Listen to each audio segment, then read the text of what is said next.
Hey, hello, how was your day? Very busy and very fulfilling. Funnily enough, so was mine. That's a coincidence, isn't it, Oh, we really? live in the same house. Now, there's a thing. There's the thing. It's sunny outside, and vice versa. Mm-hmm. Never rainy inside, which is quite good. Yeah. Ooh. Oh, indeed. Kevin, hello, sir. My goodness, Kevin is very quick off the mark today. Welcome to our first viewer Good evening. this evening. A very good evening to you indeed. I've been working on my geeky spreadsheet today about the old corona, which is a very useful tool to have because from all the spin doctors and the slogans and the newspaper headlines, you can't really see what's happening. But from a spreadsheet that we update every day that's got all these numbers in it and predicts what it's going to do later, it's quite a useful tool to have in deciding when to go to the park, which is not today. Nope. It's too late. It's dark now. Or tomorrow. It's dark. It's dark tomorrow? I didn't know that. My spreadsheet doesn't tell me that.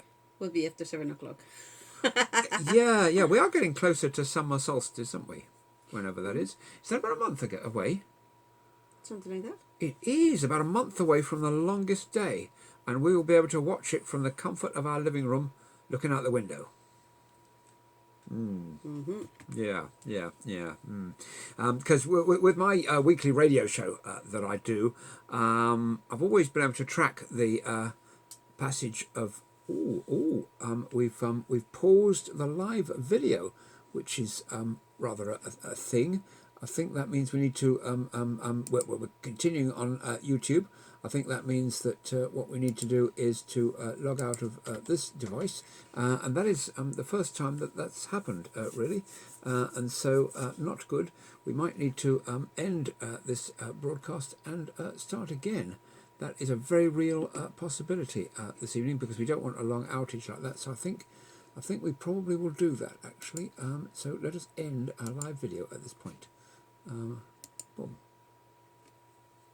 Ooh, interesting. That's the first time that's happened. Well, hello again and welcome along. Yeah, we started doing this live, about an hour ago, or half an hour ago, I think. And we got 45 about minutes ago. 45 minutes to be precise. Precision is a great thing. And then, about 2 minutes into it, the whole thing went down.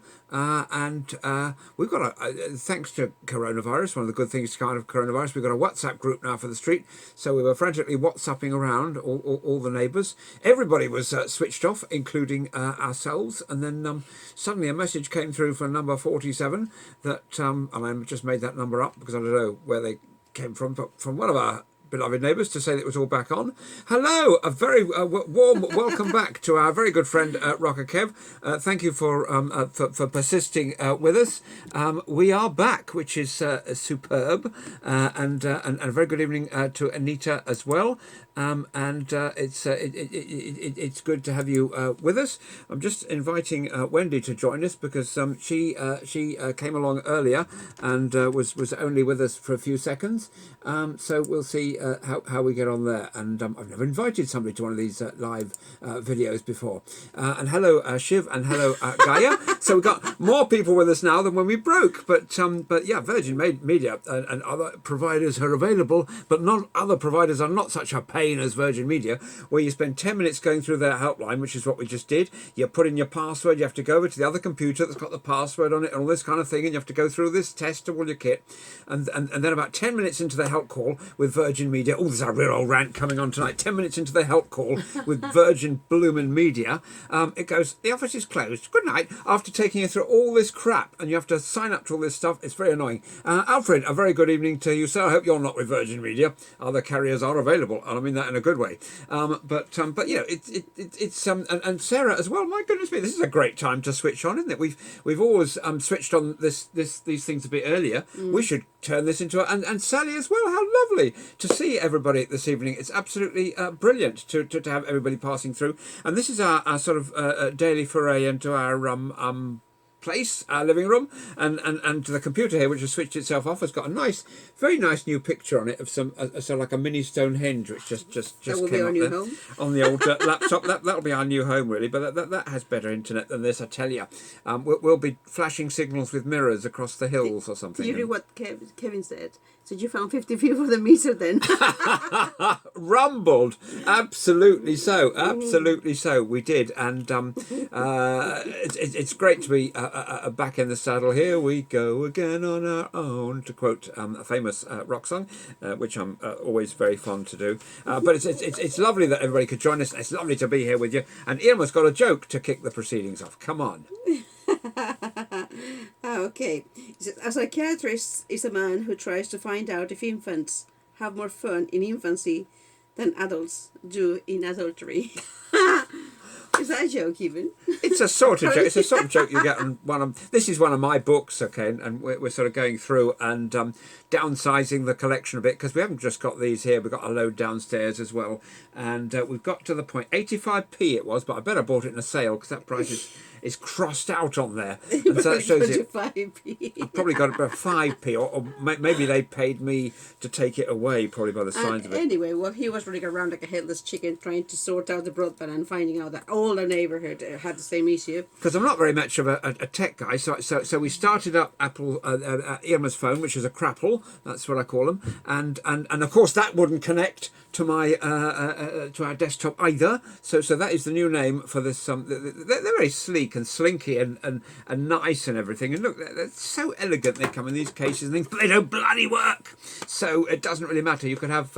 I might as well have one of these for my mobile broadband. Have one of those as this piece of old poo. I had to calm down, yeah, that's why. I will have to calm down, but slowly. So kind of, there's a lot of stuff that came out about Corona, but this came up first. 15 healthy recipes to make with pantry staples under 450 calories. Don't lose that page because I really want that. Well, absolutely. Mexican enchiladas. I didn't delete this because this looks absolutely like super delicious. So that'll probably be tomorrow's lunch or something. So looking forward to that immensely.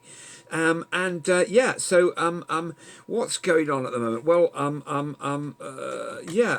starting at the beginning, we've got 1 in 400 of us apparently actually has coronavirus at this particular moment in time, which means on your trip to Sainsbury's you're probably not going to bump into anybody with it. A very good evening, Richard. Kevin says, how about communicating with 2 tin cans and a piece of string? Well, I've got to eat the beans first. We got the string, so I think for tomorrow night. Oh, and the beard shaving is off. Sorry about that. It's tomorrow evening. Yeah. We were when I say off, I mean it's got a stay of execution for this wonderful facial fuzz, because if you may remember, our friend Cal and Kevin were kind of encouraging me to get rid of it, and Emma got quite excited. She really did. It's coming off tomorrow. And so we are going to be doing a beard removal, and I think the NHS are going to benefit to the tune of a tenner if we do this. So kind of come on, this is all in a good cause. We were applauding tonight at 8 o'clock. We were not applauding Virgin Media at blooming 9 o'clock tonight. We were not. We were booing and hissing and growling and all sorts of stuff. I'm a old misery guts, aren't I, when I'm annoyed? But that's our secret. Mustn't tell. Anyways, so 1 in 400 actually have this virus at the present time. The super spreadsheet that Kevin. A very good evening to you, Jeffrey. Jeffrey's just joined us from over the pond in Canada. Hello to you, sir. We're just having a bit of a rant about the internet going down, but look, we're in the city centre here in Cambridge, so kind of it'd be more of a problem if we were in the middle of a field somewhere and it went down, because then we really would have to do the baked bean can and the tins of string or whatever it is. I'm getting all confused. Did you know in Mexico they refry their beans? Being very economical, folks, and so you don't just fry the beans once; you kind of hang them on the washing line and then fry them again. Is that about how it works? No. Can you explain? No, it's because we just cook the beans. So we normally boil them to get them soft. Yeah. And then we fry them, and we fry them with a little bit of oil. Normally, usually. But you fry, because refry, it's not like boiled and fried. It's refried. So you fry them and you fry them again. With the beans, you mash them. Okay. On the pan, right? So they're fried for the bottom. So you turn them over and then refry them. Yeah. And then again and again. So that's why they're refried beans. So is it like flipping an omelette? Because I'm really ace at flipping omelettes and flipping pancakes. They don't normally end up on the floor. Yeah. That's about the limit of my culinary expertise. They do end up in a kind of spludge in the, and I don't know how, on the old TV shows when you watch people, and even our son, it just lovely. And it doesn't work, does it? I had a fabulous way of doing it yesterday, and I cheated a bit, and I had a plate, and I just inverted it onto the plate, took the pan, put it back, but even then it managed to crumble up into a ball. And half of that went onto the actual cooker. Some of it did go onto the actual cooker. You note that I said I don't get it on the floor. That was a kind of loophole, and I was being economical with the old words there and not admitting that, yes, it ends up on the cooker. It certainly doesn't end up being eaten or anything like that. But anyway, so 1 in 400. So of those people, if we could have a sort of, red blob glowing above all the people with coronavirus, for every 400 people you see them, one of them is highly contagious. So it's a good idea to still distance ourselves from everyone. Boris's extraordinarily clear speech that he gave on Monday, and this is the height of sarcasm, where he said, be alert, means that we've got to be alert to every 400th person. So we're counting them. 1, 2, 3, 4. This one. 401, 402, 403, that one, and so forth. So, and I always used to think I was a smart fellow, but I'm a real dumbass because I didn't understand a bloody thing that our Prime Minister said on Monday. And you're not the only one, and I'm glad that I wasn't the only one either. Well, and I've been seeing a few TikTok things of people just really making a joke out of going out, going in, staying out, going to work, not going to work. So apparently, Matt Lucas, the comedian who's very funny, did a spoof. I haven't seen it yet, but we're gonna, when we go off tonight, remind me, we'll have a look for it straight away on that video streaming site, YouTube. That's the one. Other ones are available, Vimeo and all sorts of other ones. So we're not prejudiced, and we don't get a kickback for doing this. Let me tell you, we just do this just to have a few mates round for the evening. Yeah. So yeah. So that's the that's the kind of news there. We started watching Darkest Hour yesterday. I've seen it once before, but it's so good I thought I'd see it again, and we're enjoying it, aren't we?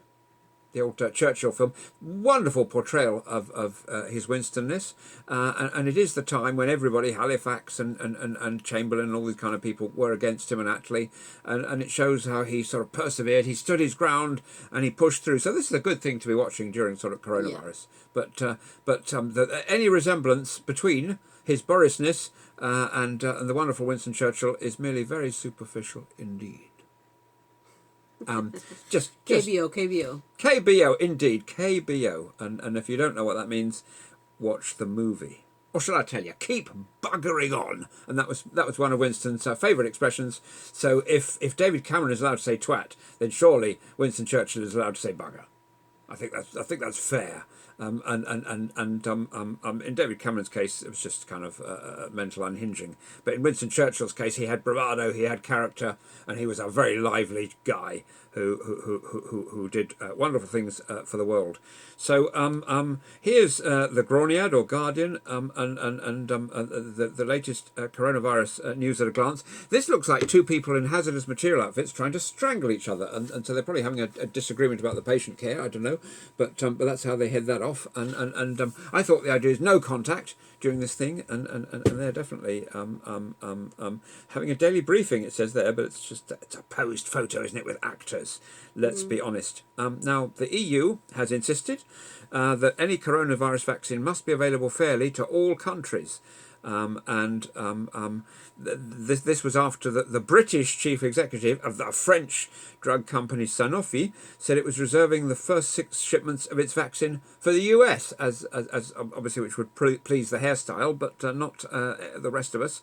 I agree with the European Commission spokesperson Stefan de Kiersmaker, I hope I pronounced that properly, who said this should be available to everybody universally and equitably. You see that YouTube, that WhatsApp group is still going, and they are saying that the internet's on. We know the internet's on. We've been on for 12 minutes. Get a life, okay? So yeah.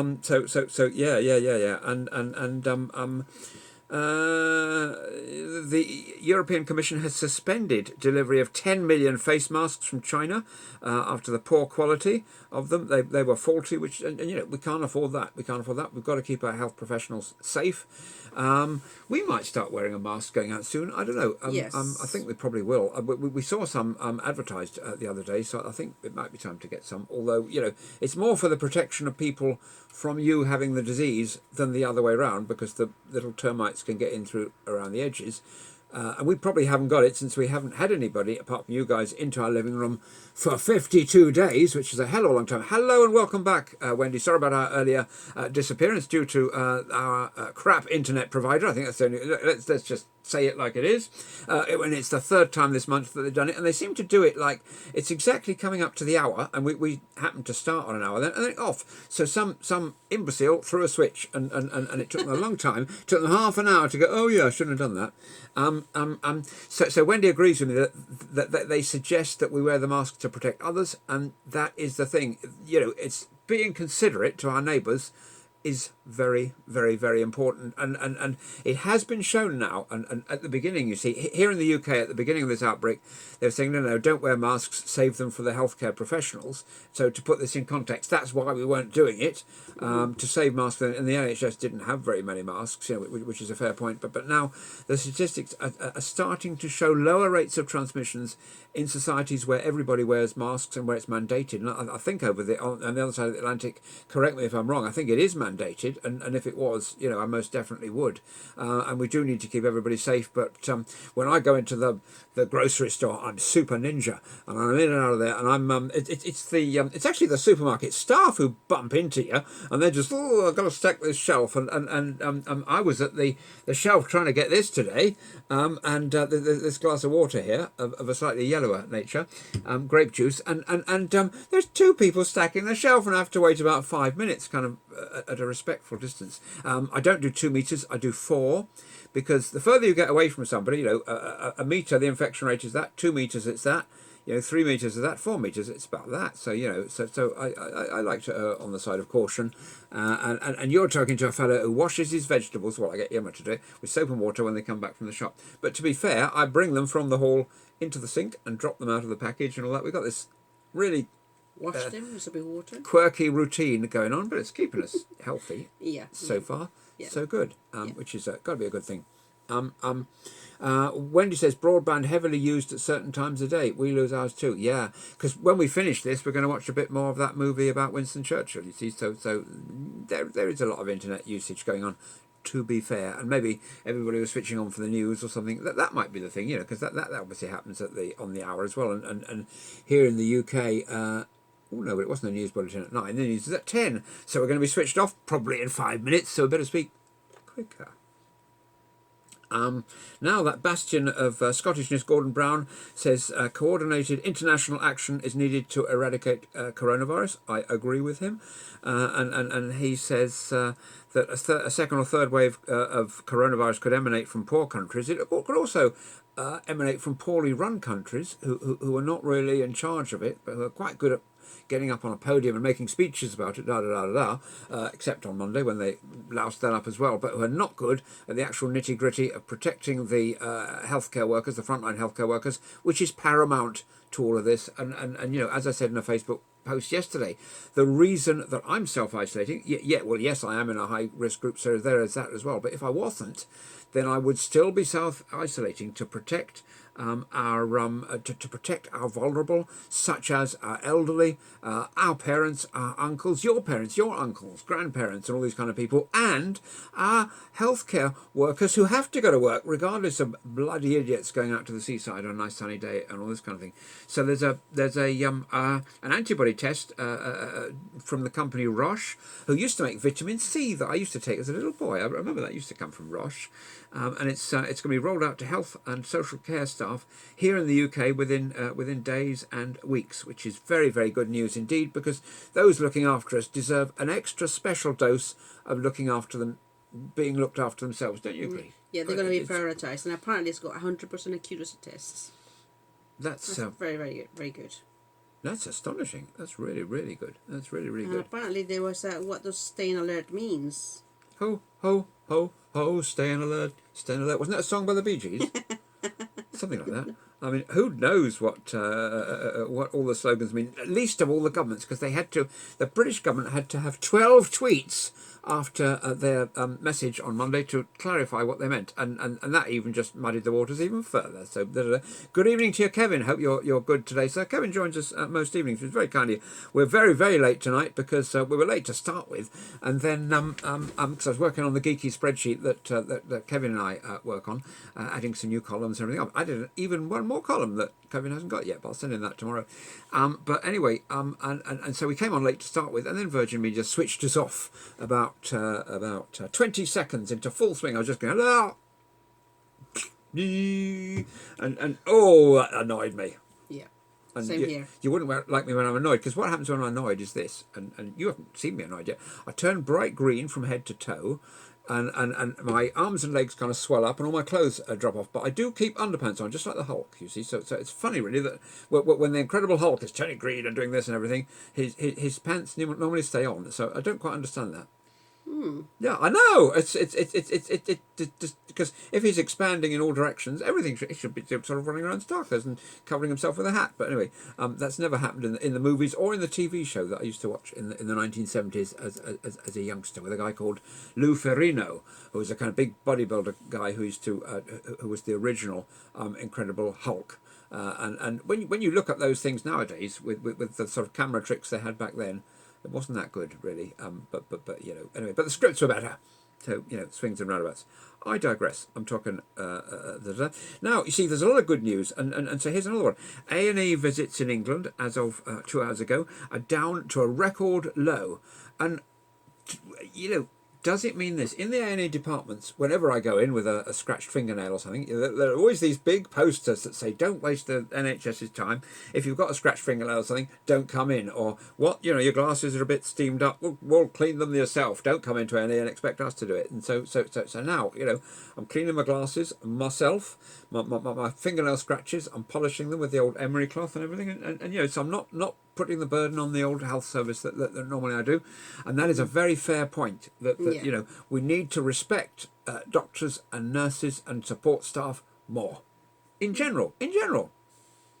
Because all for the greater good. Because there are these people now coming into the A&E with COVID, and most hospitals now have set up separate pathways for the infected ones and the not infected ones to stop cross infection, and they have separate teams working in kind of both of them. But even in general terms, we should save the A&E for the people who walk in with like their head under their arms to be stuck back on, and serious stuff. And yes, Boris has been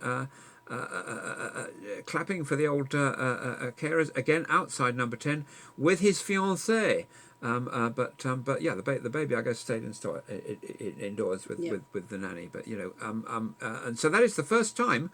Wow, that's the first time that Carrie Simons has been seen in public with Boris since the birth of their son, Wilfred Laurie Nicholas Johnson, WLNJ. That's a good old name, isn't it? Wilf for short. Yep. I guess. Wilfred. Arise, Sir Wilfred. Very good. Excellent. And everybody applauding, which is good, because we must recommend the people and reward the people. We must reward them with money as well, because a mere applause is a bit hollow if we don't pay them more. We should pay them danger money and all sorts. We should double all their salaries tomorrow with all that money that we saved for not going into the for leaving the EU, which was on the side of the bus in big letters. I just mentioned that in passing. Right, carrying on. I'm in a right foul mood tonight, I tell you, because switching me off in full stream. Some technician with a switch, honestly. So moving forward, talking of World War II, because Malcolm Gladwell got me going about World War II, because he was doing a video, that the author of that David and Goliath and that other book, he was doing a video on YouTube the other day comparing life in lockdown with life under the Blitz. I prefer this particular thing to the Blitz, really, because Blitz is a bit cold sitting in the Anderson shelter. You're shivering there, and all you've got is a candle. We've got bleeding Netflix and electric light and all sorts, and the internet to stay in touch with our friends like tonight. So, I prefer this. I don't know. But anyways, the government is facing a World War II-sized bill for for tackling this virus. The cost so far is £123 billion, and obviously rising because we're continuing to furlough and all this kind of thing. Yeah, the furlough is going to carry on until October. It might as well rain until September, as the saying goes. That's a song by Carole King. I won't sing it now. Carry on. No. Please, don't. No, I found this very interesting Word. word. The word of the day is Halcyon. those halcyon days, huh? Mm-hmm. What does it all mean? Yeah, from the Latin kingfisher, halcyon means peaceful, gentle, carefree. You should learn about that. It's usually found as part of the expression halcyon days. Originally a period of calm weather occurring around the winter solstice, but now generally a rather ironic reference to an earlier and happier period in life, the halcyon days of my youth. Oh, the halcyon days of my youth. Oh, living in a those. shoebox with 15 siblings, being beaten to sleep every night with a leather strap by my dad. That's a Monty Python sketch rather than an autobiographical background of my life. Well, I was going to say... My dad was a lovely man and I haven't got any siblings. So you were thinking that I had 15 brothers to introduce you to tomorrow, and I'd say, hey, by the way, Irma, I was going to say poverty! meet the family.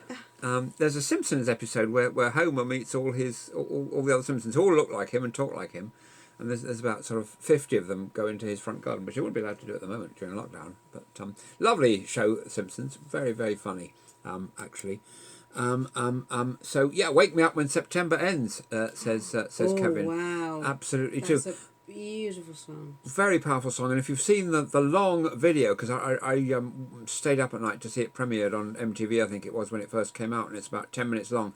Very powerful story. Wake Me Up When September Ends is Billy Joe Armstrong's ode to his late father, but when they made the video, they turned it all round, and it's about a young boy who leaves his sweetheart to go to war to fight for his king and country, and president and country in that case, and is killed. So, you need to watch that. A very good evening to you, Scott. It's very nice that you were able to join us again. We're a bit later than usual. Actually, we get a lot of people watching when we're a bit later than usual, so maybe we should do that, because bearing in mind that there are people in different time zones where it's kind of late afternoon or something, maybe we should do this kind of thing regularly. And then I could do my old rock show, and we could do this afterwards. It's just a thought. Just a thought. You see, Ian was an early morning person, aren't you? Oh yes, 5:30, 6 o'clock in the morning. I'm up. I mean, when is that? Can you tell me when? When? What? Who? La la la la la. So that's quite a weird thing, really. But each to his or her own. Let's celebrate diversity, and let's tolerate those who get up early. And tolerate those who go to bed at about 4 a.m. So I go to bed at 4 a.m. She wakes up at 4:30. So there's not much of an overlap there.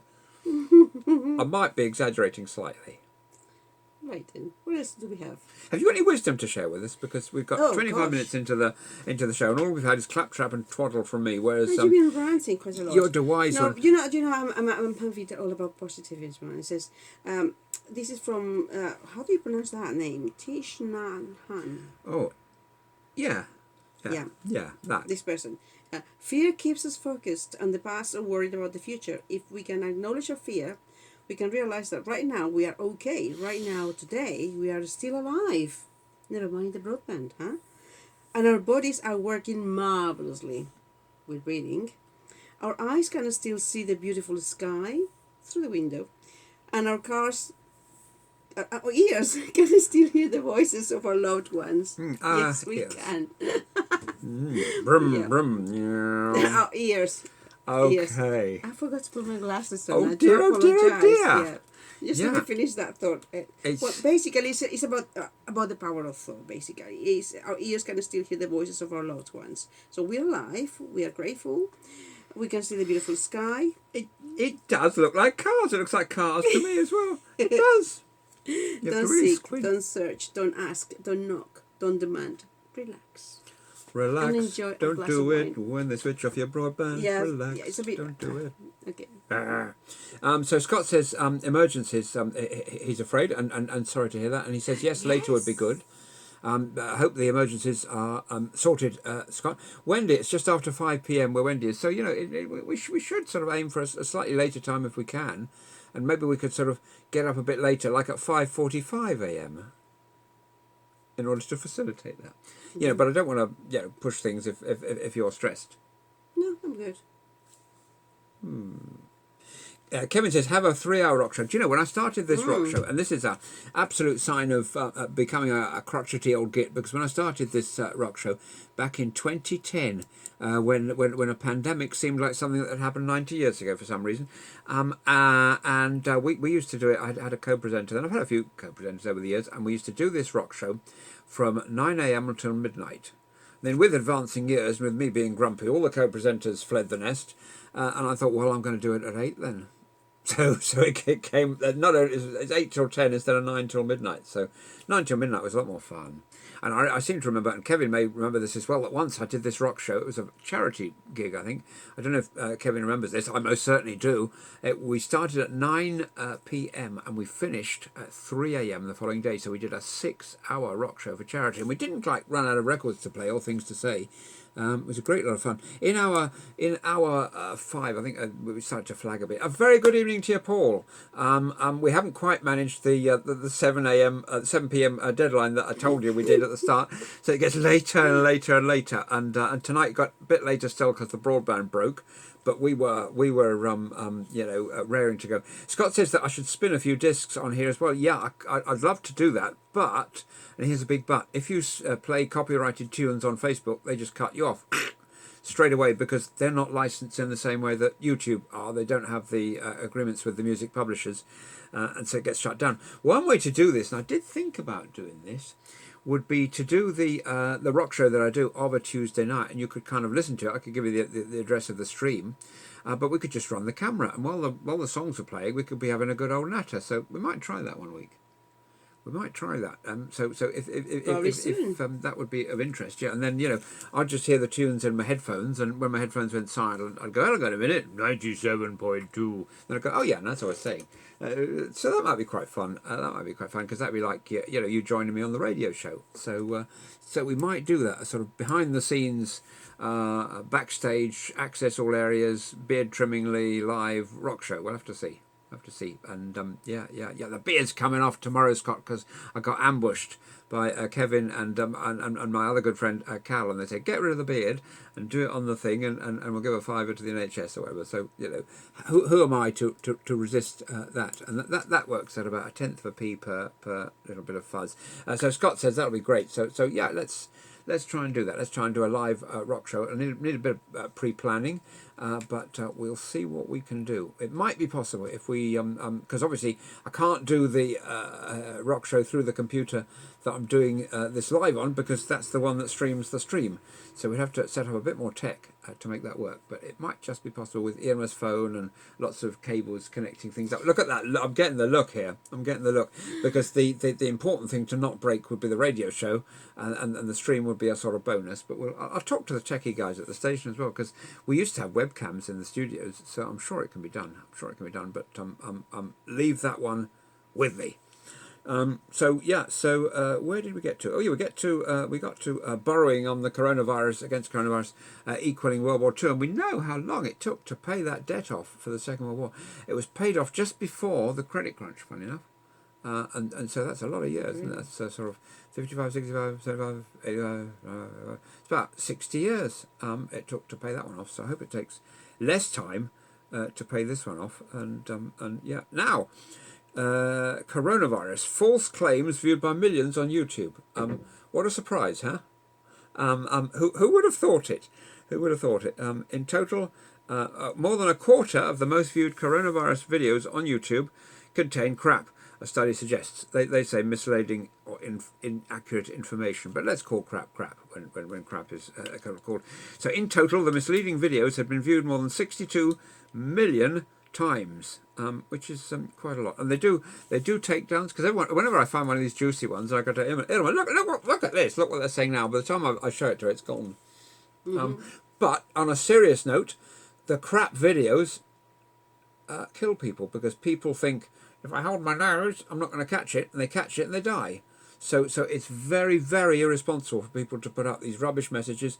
We've seen them dress up in medical gowns and things, haven't we? And just talk rubbish. A guy saying, "Oh, I'm just in from A&E or something," and he just found a blue coat from Primark or something. He put it on, and it's dangerous. And it's like people who, for example, call the fire brigade for a hoax, and then just watch and laugh, ha ha ha. And meanwhile, on the other side of town, some old lady's dying because they're here with their fire engines when they should be over there. So I do feel bad about these people who hoax stuff and I bring back what they should bring back for people like that.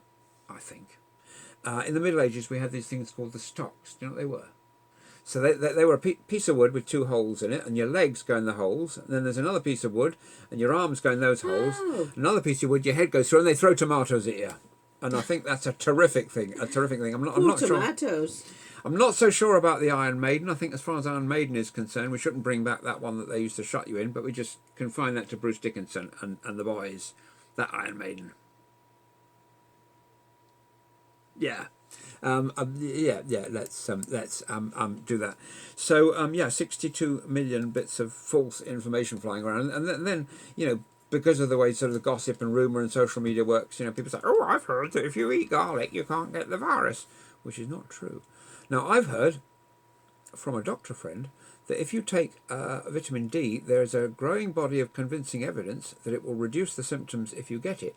And it might or might not even reduce your chances of getting infected. Hence, every day this week, and I'm a terrible one with the pills, actually, I need really to take pills. I need either one of these little boxes with Monday, Tuesday, Wednesday, Thursday, Friday, like the sort of geriatrics have, or I need Irma to remind me. And Irma's doing a wonderful job, and she brings me this pill every day, and I take it, and I haven't been pregnant all week, so it's obviously working.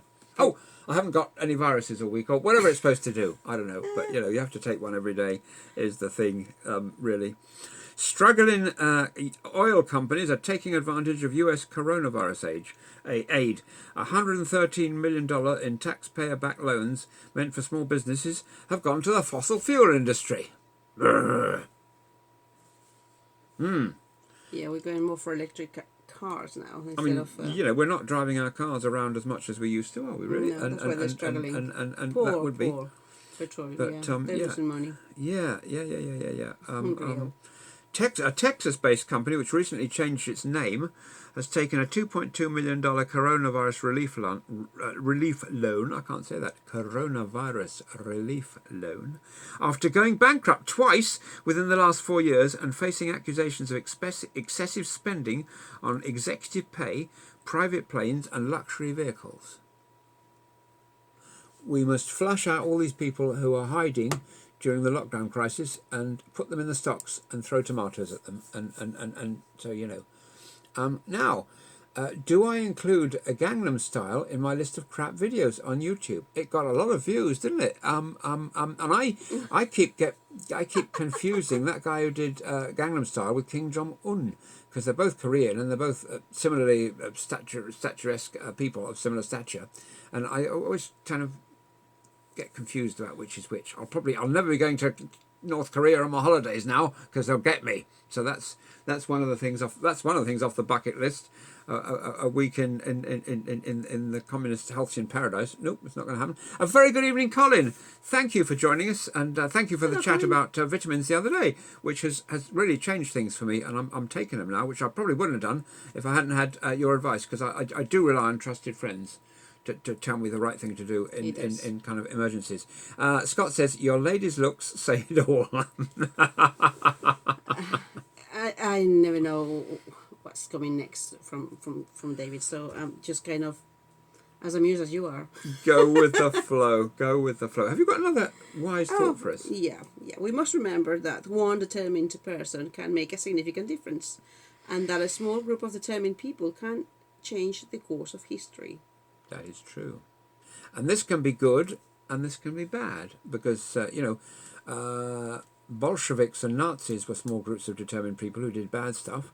Florence Nightingale, JFK, Neil Armstrong and his pals, they did good stuff. So kind of it works both ways. And let's make sure that the people making the difference are the good guys and girls. Yeah. I'm part of a team of friends that we focus on the good stuff. And that's what we aim for. We tend to give love rather than in terms of. And that's my wine, as a matter of fact. That's your tea. Oh, sorry, carry on. Yeah.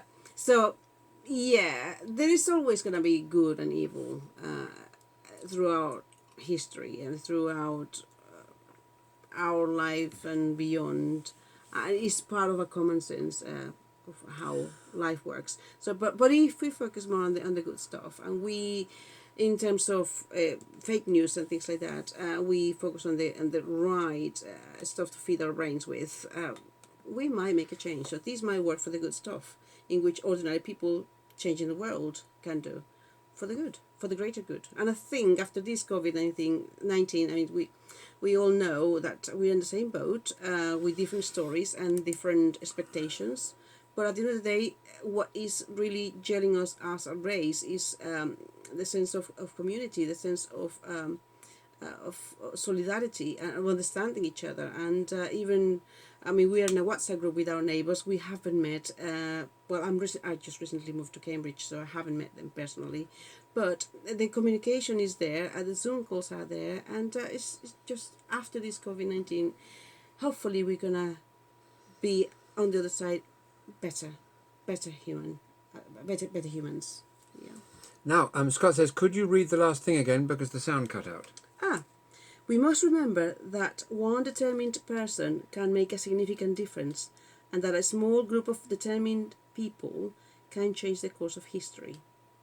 Well, I think that's very, very true, and you know it's a wonderful sentiment as well. And I'm reminded of Star Trek, okay, because I'm a bit of a geeky kind of boy, and indeed, live long and prosper. That's the one, isn't it? You know, well. Let's face it, the sets on Star Trek were pretty crap. They were made of bits of cardboard that wobbled when the guys went through it. The lead actor in the show, if indeed he was the lead actor, couldn't act to save his life. He's one of the worst actors ever made. And if you hear his version of Lucy in the Sky with Diamonds, it's so bad it's good. It's one of these hysterical cult classics. So, but the thing about that show is that it painted a very optimistic view of our future, where a lot of the things, they didn't have money anymore. A lot of the things that kind of mire us in trouble were gone.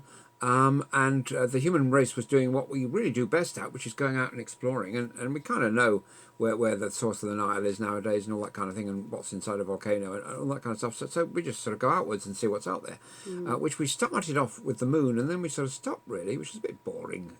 So you know, maybe we have got a really good future ahead of us. And if we're to have any kind of future and not extinguish ourselves early on, then, you know, being positive and doing the right thing and getting rid of all the imbeciles who run things and are self-centered and all that kind of thing would be a very good step in the right direction. Yeah, what is for true is that we basically it's been overused, but we only live once, and if we are to live in the best way that we can do, why not? For example, he says, hope is like a road in the country. There was never a road, but when many people walk on it, the road comes into existence. That's brilliant. That's terrific. That's brilliant. Now, Kevin just put something there. Yes, we did speak about that briefly. Yes, there is now a coronavirus. But thank you for flagging that up. And this is on the BBC website. And I'll just go to the link that Kevin flagged. That there is a coronavirus test now, which has been brought out, and it is 100% effective, which is accurate, and so this is absolutely fabulous news now that we will be able to do tests for this virus, an antibody test. We'll start to get a handle on who has had it in the past, an accurate handle. And this will very much help us in our fight of the infection, because if we don't know how many people have had it, we don't know how many people are immune, we don't know what the mortality rates are, we don't know what the rates of infection are, we don't know what that R number is, the all important R number. and it's a very, very, very positive development. Yes, when I was talking about it earlier, I just mentioned the name Roche and talked about the vitamin C that I had as a kid, and so I got sidetracked, sorry, from the central issue. Which is that this is a reliable one. Last time around, the government spent 16 million on some tests which weren't very effective, but this one has real potential, and it works. And at Porton Down, actually, they evaluated it, and they found that it gave a correct result 100% of the time if someone's infected, and if someone has never been infected, it's also 99.8% effective. So that's good enough for me. You know, that's good enough for me. And so if we can roll this out now, and especially if it's if it's inexpensive, and the government can do that, I think it's going to be available on the NHS. First, it's going to be rolled out within the carers and the NHS employees, and then it's going to be available for everybody to go through. I suppose to understand how this thing is evolving, I suppose, and to understand the data once the data is stored somewhere.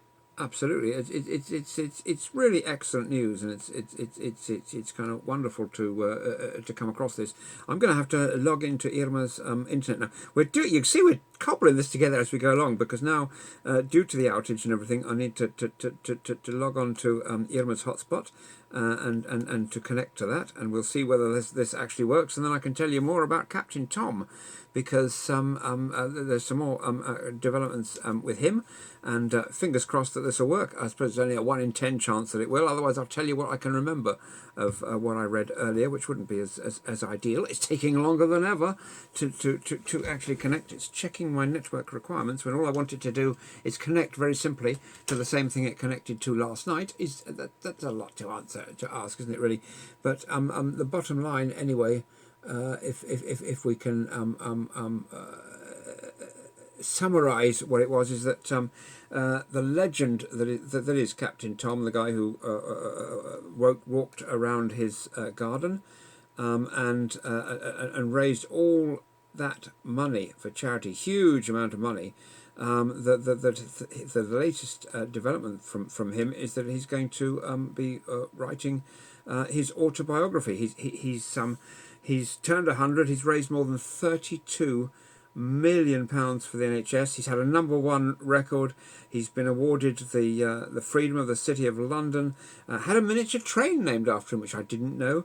He's become an honorary colonel. I mean, you know, some legendary, awesome achievements.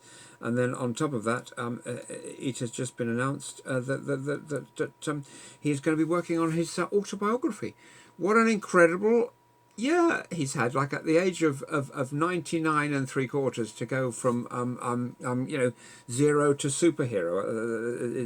It's the only way to describe it, isn't it? It's absolutely legendary thing that he did. Is everything. It's all about the mindset. If you really want to do something and you really put your mind into it, age, anything else, it doesn't matter. So long you're focused on getting what you want and reap the rewards by way of feeling good by helping others. Completely correct. Totally.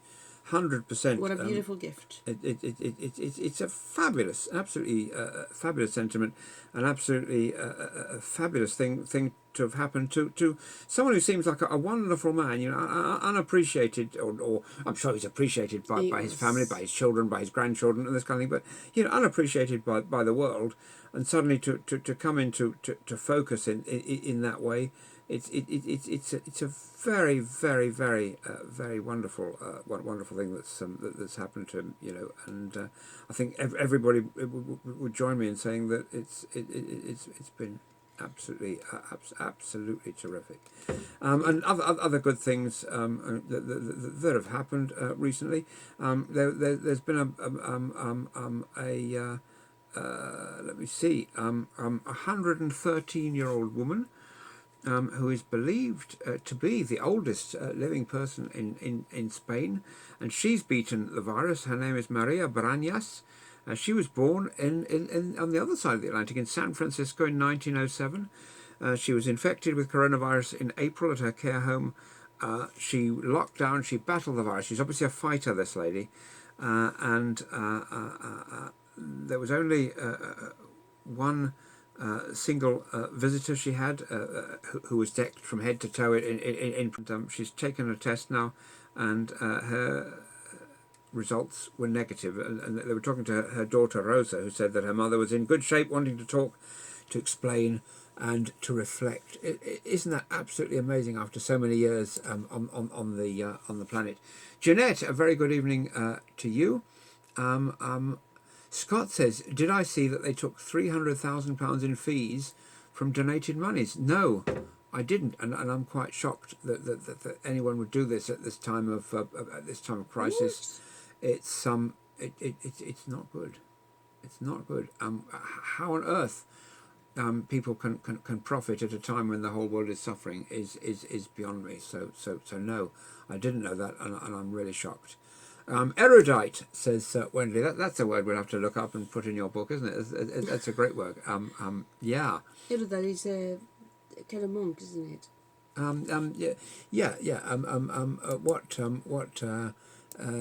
What erudite means, he said, typing into Google quickly, so I don't get this wrong, because it's a word I use all the time, means having or showing great knowledge or learning. So there's an irony there, isn't there? Very good, very good. Julie, thank you for joining us. It's very nice to have Julie's company. Julie and I met up in not in Hot Numbers, in the before Hot Numbers era. We used to go to, before Cafe Nero era, I used to take people for their mentoring sessions to a thing called Hot Numbers in Cambridge, which is a locally operated thing.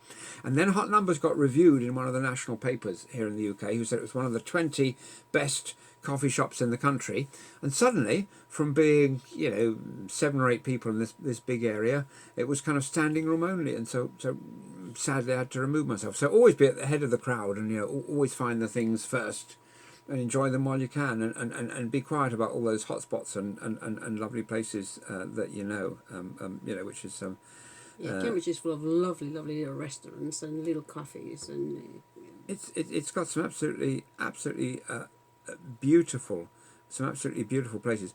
Look, my internet's gone. Isn't this terrible? I'm gonna have to.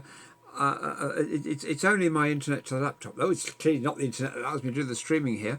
But I had such a lot of lovely things to chat about, and the numbers of them are reducing by the second. But experts have predicted, and we just cannot connect to that crapple. We tried connecting the big computer to the crapple and the little computer to the crapple, but to no effect. And so tomorrow night I'm going to connect. I'm going to connect my internet to this coaster, and I'll get more results from that than I will get from this pile of tosh. And these are cheaper.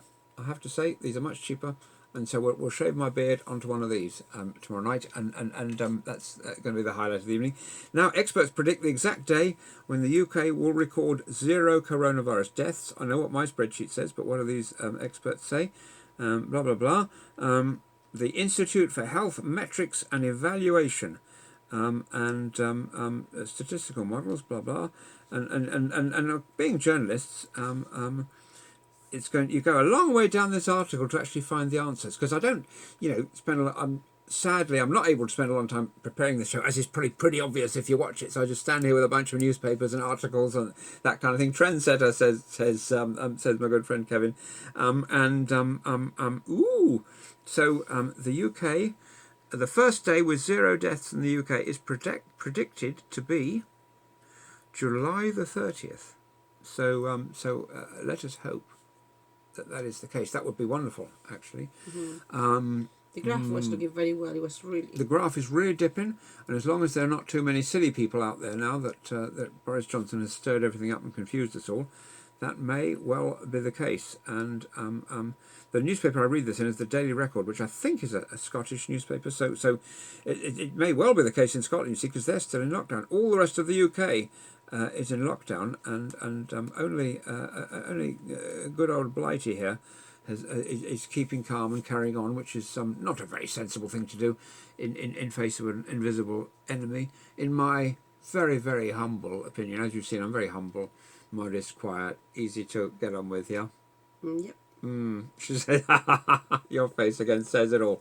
A thing they've got on the BBC website, which I haven't got time to go into too much detail about, which is quite nice, is they've spoken to 14 teenagers in 14 different countries about their life in lockdown. Because when you're becoming a teenager, you're just really starting to get grips with the world, and you're not to listen to all the stuff that mum and dad tells you. Just sort of filter it a bit, and to start making your own way in life. So to start making your own way in life at a time when life is a bit extraordinary, a bit it's sort of very out of the ordinary, really, and you know, the last teenagers for whom that happened would now be 120 years old.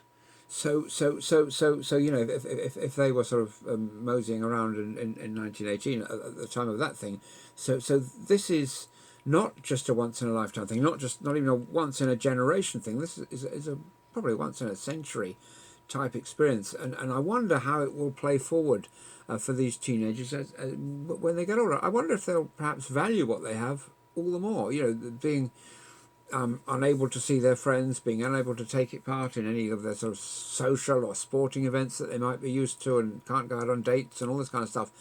Perhaps that will make them appreciate these things more, appreciate the life we have more when they get older, given that these things happened in their formative years. Yeah, that's correct. That's a very, very true. And one of my friends is a single father, and he's got his 2 daughters, and he's normally a very serious person and very responsible. But now he's having to do TikTok videos with the daughters, and it's just that I think we are gelling more now as family union, however little, big or small our family is. We are rekindling with our values in terms of first seeing people like the Colonel Tom Moore, which is now a legend in terms of to learn that age is not someone that you need to put aside or just get rid of. In terms of that, it's just learning that age is not I don't know. You're with me in that sense. Well, yes, age is not just a number. It's not a label that you can put on someone. It's a measure of the experience that people have. That's a very good thing. The sort of biological age varies a lot. When the doctors look at the markers that people have, you know, somebody who's 40 might have a sort of biological age of 50. They might have a biological age of 30. That varies an awful lot, and we sort of age very differently. But hopefully, I would like to think that we all absorb experiences, our life experiences, at the same sort of rate. Respect. What happens is the situation with me is that I think in pictures, and while I was talking to you all this, I tend to be very emotional in terms of what I have lived, and I remember. In one of the businesses I had, I used to distribute products to nursing homes, and I remember waiting for the matron to come out and speak to me, and I got to see this gentleman there, and I remember him coming to me and just start talking to me as and out of the blue, which I thought that's rather nice. But the first thing that he said to me, and it struck home, is that saying, "This is where they dump us." And I thought, wow, that's how this man, which I was full of life, is yes, and yet that's how he felt. So by having someone like Colonel Tom Moore like, teaching us a lesson that age is just a mental barrier that we at our age have, we need to overcome that, open new paths, open new trends, and hopefully the teenagers now going through this experience learn to respect our elders, basically, and just hopefully we're going to come out the other way a better human race, hopefully.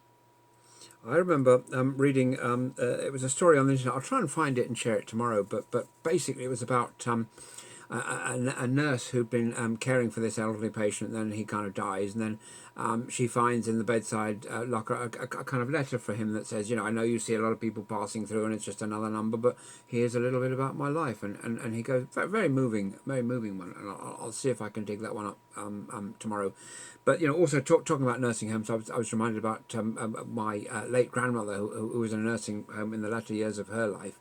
And whenever we'd go and visit, my dad used to sort of go all around the ward, and he would talk to all. He was a very talkative chap, and he would talk to all the other patients there, and it really perked them up, and it really gave them a sort of boost to talk to him, because I think a lot of them weren't being visited by their relatives. And he was very acutely aware of that, and he used to really try to engage with all these folks, because my grandmother had my mother, and she had me, and she had him visiting, so she was quite okay with him sort of going all around the ward, and I thought that was a really nice gesture. And in fact, in his latter months, in his last few months, when he was spending a lot of time in and out of hospital, he would also sort of go around the ward chatting to people there, and he was so pleased. One of the things that really kind of blew me away was that the guy in the bed opposite had his rather unusual name of Augustus, and I don't think he'd ever met an Augustus before in his life, and that really sort of picked him up. But and even everybody in the hospital, the orderlies who were sort of wheeling his bed around, all this kind of thing, he'd always try to engage them in conversation, and that was a very nice kind of uplifting gift that he was able to bestow on all the people. Do we have today's questions that Kevin? We absolutely, most certainly do, and we're connecting to the crapple. So let's so fingers crossed. You're still trying to connect. I never give up, never surrender. You to click connect. Well, it says connecting. Yeah, but you click connect. Well, what's that mean when it says connecting? Just connect again. That's it. Still connecting. Okay. Right. So Today's questions. It's very kind, and somebody every day needs to remind me of these questions. And Scott says a better human race. Yeah, that's what it's about, and we can do this. And there are one or two very nasty people at the top pulling the strings in the background, and who don't want this to happen, but there's more of us, so we can do this if we all pull together, and if we all want it to happen. We can make this work. And I agree with you, Scott, that Tom Moore is an absolute legend. And the thing is, the world is full of Tom Moores, full of uncelebrated heroes, full of people who are ready to step out and do the right thing. And it's a question of harnessing that and moving forward and making the world a better place because of the good guys. And I think that's an important message. We questions. do. Yeah, I mean, I think we always do a sort of alternative take on the questions that are asked on the podium. The spin doctors here in the UK, there's this daily coronavirus briefing. The spin doctors wanted to exclude the press altogether, but that was a step too far in a democracy, but that would have been their ideal. But what they are able to do is, from the thousands of questions that come in, they select two innocuous ones, because the journalists, they just shout out awkward questions for the Prime Minister. We can't have that kind of thing, so let's have 1,000 questions from the public, and we'll select two harmless ones every day and see what we can do. Now, it's not the laptop. It's still unable to connect to the old network here, so it is the crapple. It needs to be put into the blender and turned into a pile of powder. Perhaps we'll do that tomorrow night. Can we do that? Will somebody sponsor us, give us a fiver to do that, to give to the NHS? And there was a very funny guy who did this video called Will It Blend? Did I ever show you that one? And he was a guy who invented blenders, and he actually hired this Steve Jobs lookalike to give him the latest Apple, and he dropped it into his blender and reduced it to a powder, which was it was the highlight of my day when I saw that. So as far as internet is concerned, no, it ain't going to happen. So all the rest of what I was going to tell you tonight goes down there in the we can sign it to the big dustbin of history. Now, Helen from Chesham, and I wonder if all these are sort of civil servants' wives and daughters and girlfriends and things like that. I don't know. I'm a cynic, aren't I? Helen from Chesham says, my son is due to start in the final year of his engineering degree at Durham University in October, which cannot be done purely online. He has to start paying rent on his student house in July and take out the student loan of £9,250 in August. If lectures move online, he will be thousands of pounds worse off and will also miss out on the student experience. There was no mention of students or universities in the government's plan to rebuild on Monday.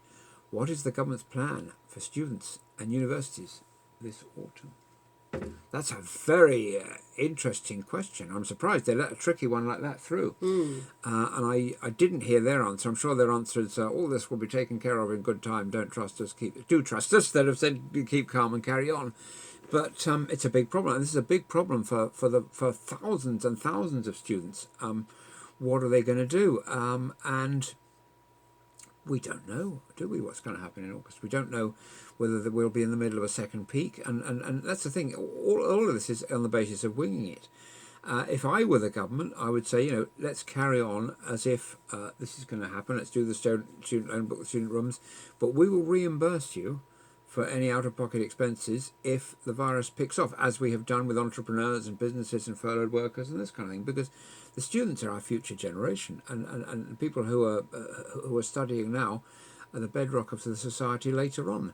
So I can't be flippant about that one. It's quite a serious question with a very serious answer. And I don't know if Kevin's able to let me know what the answer from the podium was, but these guys in government have to step up to the plate, and they have to recognise and support our future generations who may find it quite difficult. But when these guys graduate, it may be quite difficult to find jobs as well. In this post-COVID society where a lot of jobs may have been decimated, but these guys have got 30 or 40 years to contribute to society, and I think it's our duty to allow them to do so. Mm-hmm.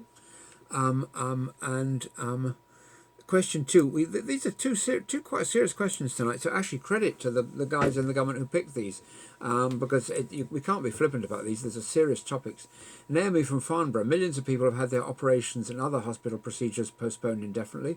Can the government say when elective surgery and other delayed treatments will recommence?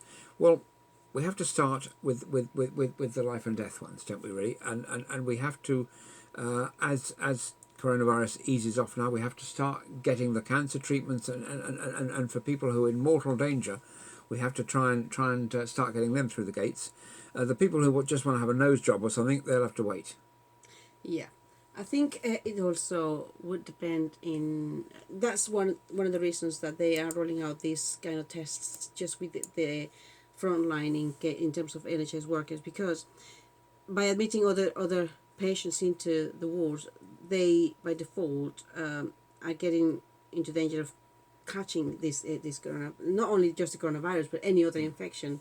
And if the people caring for them, looking after them, nurses, doctors, etc., have got this, so it's more likely that they're going to get infection. So I assume that's why the government needs to really think about rolling the tests on the people that are at the front, the soldiers, basically the NHS staff, and then they're going to start taking on these kind of very, very urgent cases.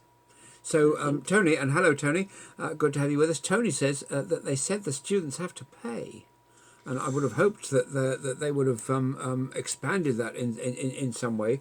And Scott says, where are the questions posted, please? Good evening, Lisa. I don't know, because Kevin sends them to me, and so I don't actually know. But hopefully Kevin is still watching, and hopefully Kevin will be able to tell us where those questions come from. He sends them to me by private message on Facebook every day, so I'm not sure of what the government response is, and we give our take. We give our take on what we think is the right and proper thing to do. Saying students have to pay and nothing else, no follow up or postscript like that is not good, because it's dropping the problem fairly and squarely in the lap of those who are really only trying to better themselves, and in the same way make a positive contribution to society by enriching the bigger mix. So it's not really fair to just say, oh well, they'll have to pay. Yeah. I don't agree with that answer, and in many cases it doesn't particularly matter what they say in answer to some of the questions. It's just like flippant, like should I wear my sun hat and will it protect me from viruses if I have corks around the edge and that kind of thing. They're silly questions, but these today, all credit to the government, they let some very good questions through, and possibly they're aware that we the public are smarter than they would give us credit. So Kevin goes to the trouble, which is fabulous, of getting them off the live daily broadcast, and thank you. I appreciate the trouble you take, sir, and we will try to be here most days to answer them. And when we miss a broadcast, because for example the internet goes off, we'll store up those questions and then answer 4 questions the next day, provided either your Irma remind me in my dotage and my sort of elbow with the blanket over the knees and in the armchair here. We're able to and I think it's very important actually to address these questions, because they are, judging by today, quite a good cross section of what people are sort of thinking and feeling about stuff. So I think that's quite a positive thing. It's time to go back to Irma for some of these wonderfully positive and inspiring daily thoughts that she brings into the mix every single day. I think it's going to be a wrap. Basically, expanding our reality, which is the law of expectations. I might have read this before, but I think it's brilliant in terms of these interesting times. No, you haven't. Energy follows thought. We move towards, but not beyond, what we can imagine, what we assume, expect, or believe creates and colors our experience. By expanding our deepest beliefs about what is possible, we change our experience of life. So everything is about what we think, what we really want to create out of any kind of turbulent times, challenges, however you want to call it. If you apply the thought of taking it by the horns and just move on with it and learn from it and become resilient with every single step that's happening in your life, that's the best way. If you apply thought to action, it's just amazing. So, coming out of these terrible times, I think it's government's job to lead by example, and it's our job as a society. We are the people who put them in those positions of power, and we need to make sure that they're held accountable. And what we want to see, I think, coming out of this, and I hope you agree, is a fairer world all round.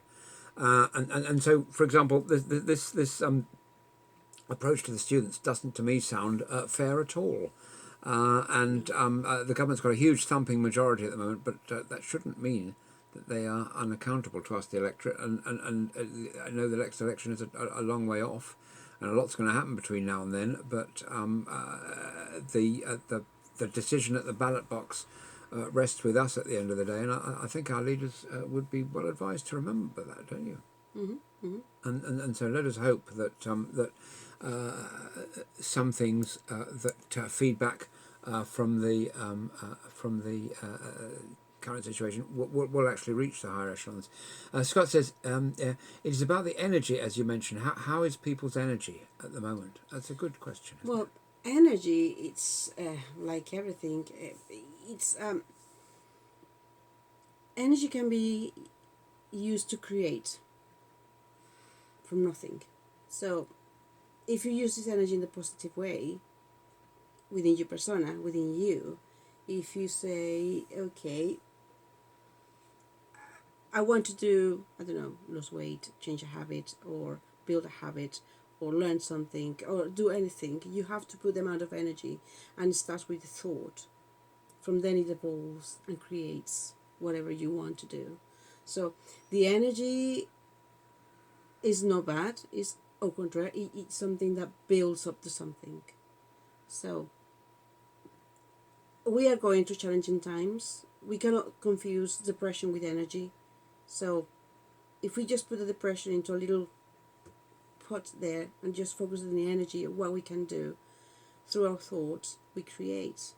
And you can create whatever you want to achieve for the greater good is the best thing to do. Now, by saying whatever you want to achieve doesn't mean a Ferrari, doesn't mean a mansion. You have to be realistic and apply the energy accordingly if you want to live the life you want to live. That's absolutely, I mean, I don't know what you guys think, but I think that's absolutely right. I think you've nailed it. Yeah. But let's not get boring about it. But, that's where we're at. That's where we're at. And I think very much one real opportunity that we've had from the situation that we're all in this together, and I think I'm right in probably saying that most of my friends are probably still locking themselves down. It is, in my view, still a sensible thing to do. You won't get arrested now for going out and about and mooching around, but you might get the virus, and it's a very nasty little virus. And somebody, a doctor, the other day, earlier this week, called it this generation's polio. and what he meant is that this is a virus that can sort of lurk around even after it's gone. It's damaged things while it's there, not just the lungs. It might have damaged the kidneys. It might have damaged the blood supply. It might might have damaged your blood's ability to clot and all this kind of thing. It's nasty, and so I don't want to get it. I don't know about you. And the best way to not get it is to stay home and watch Netflix. And Netflix is pretty rubbish, to be honest. So get out the DVDs and do some other things. Old films are the best. Old films are terrific, Brilliant. and we had a lovely time watching The Great Escape with an absolutely stellar cast, each one of whom could have headed up a movie on their And own. which one was the other one? The School of... Oh, School for Scandal. That's a very old film with Terry Thomas and Ian Carmichael, and amazing. very old comedy from the 1950s.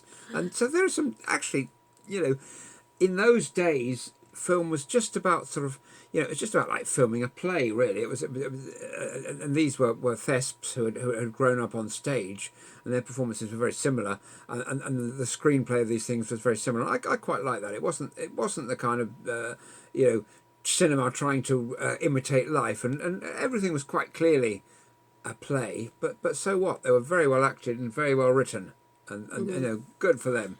No explosions or gratuitous sex, but and that is what fills box office very often. But they had some absolutely wonderful gems, especially some of the old Ealing comedies and some of those kinds of things. I will show more of these. I don't think you've seen a lot of those old things, No. and so there are some real I love gems. old films. Me too. Anyway, yeah. Legally Blonde 15 is just not my kind of thing. I'll be honest. As Scott says, my greatest energy was harnessed from the sun today on a walk. He says, thank you. Thoughts lead to actions, which in turn lead to results. I couldn't That's agree correct. more. That's You're correct. absolutely spot on.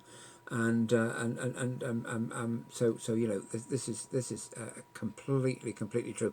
And I do hope we'll have a chance to meet Scott and Tony again in the not too distant future. That would be absolutely superb, because soon, certainly at some point, we'll be having people for tea in the living room here rather than at the end of the old virtual thing. And the same goes for anybody else who's joined us tonight. We're very sociable folk. Tony Fisher was saying something. Tony was talking about his previous call with Scott. Replying into the thing here and kind of decisions that they may or may not have taken in the interim, and Scott and Tony, if you would like a Zoom call for free in the meantime to have a chat about options moving forward and that kind of thing, you'd be very, very welcome.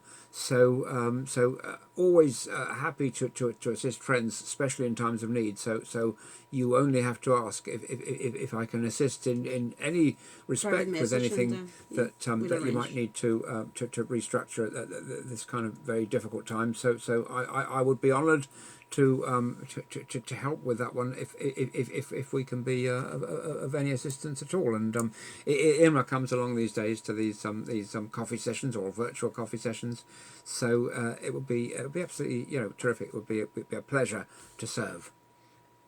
Okay, I think it's time to say goodnight. I think it is. And when you said that, I was thinking of Peter Cook and Dudley Moore and their song "Goodbye, Goodbye, We're Leaving You Goodbye."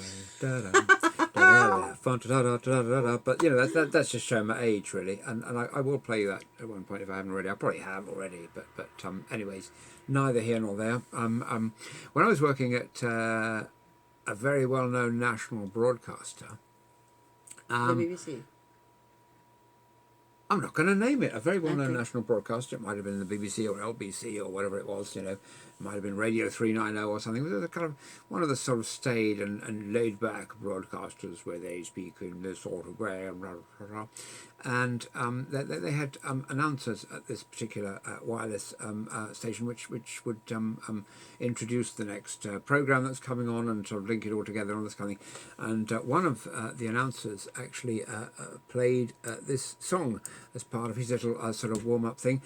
So absolutely fantastic. So we're going to do this. We're going to have a call with Scott and with Tony. So let's do a private message at the end of here, and we'll sort this out tonight, because I think I'm a great believer in seizing the day. So we'll get the diary out in just a second. But in the meantime, I'll just tell you about this little sort of anecdote. So the it just so happened that this was the middle of the day, and the boss was listening, and the boss wasn't.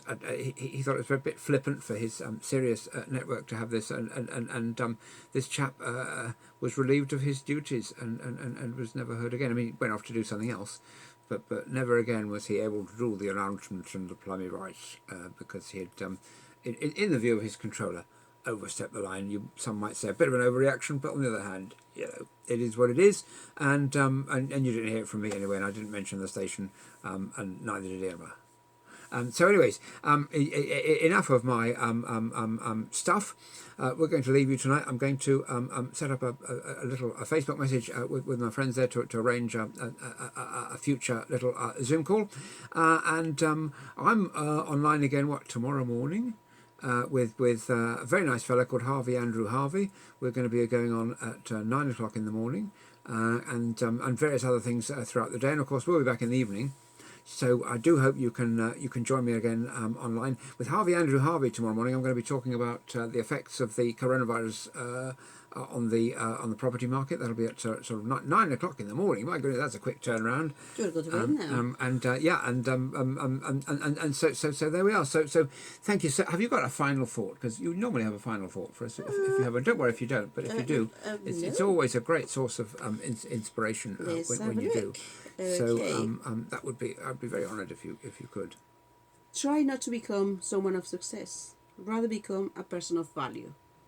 That's a fantastic sentiment with which to leave you, and one with which I wholeheartedly agree. I endorse that 100%. Thank you so much for your company tonight. It's been a real honour to have you in our living room and for so long, and we will see you again very, very soon.